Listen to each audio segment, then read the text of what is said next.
Guys, Nina here, welcoming you to Angela Yuriko Smith's channel, Exercising Your Rights, for yet another reading from the Ladies of Horror Picture Prompt Monthly Challenge.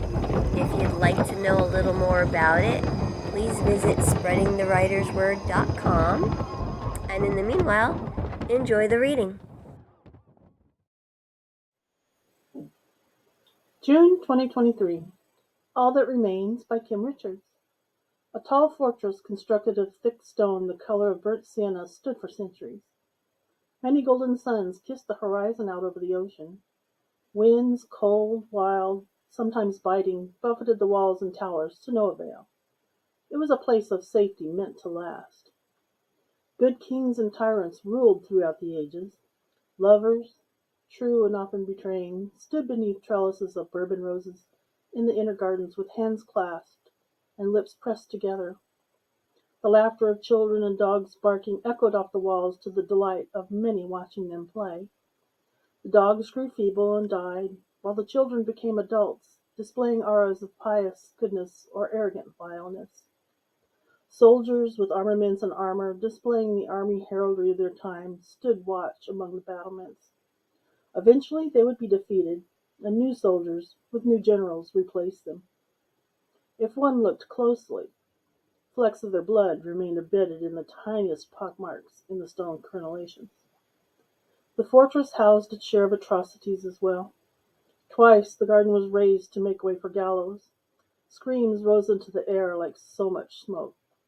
Death's stench never fully left, despite the planting of new roses and fragrant beds overflowing with mint and lavender. The third garden saw the arrival of Death's Head's hawk moths. Although they fed mainly upon the nightshades and stole honey from the bees, the people saw them as a bad omen. Despite the gardeners' pleas that the moths pollinated the red petunias, many died at the hands of Fearful at midnight. Perhaps someone, the earth or nature, had enough. That which was meant to last was no more. It began with a great roaring as the ground shuddered.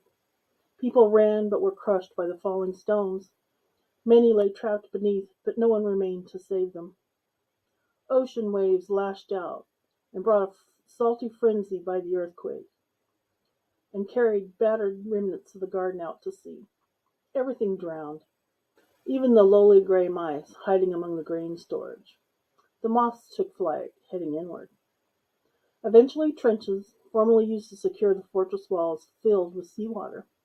A brilliant green moss crept across the ground like a blanket slowly pulled over to conceal the stones.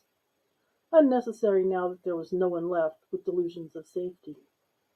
There's one corner of the fortress wall still standing. Its sienna-colored body leans as if nodding to the sun-filled horizon, lonely, because it is all that remains.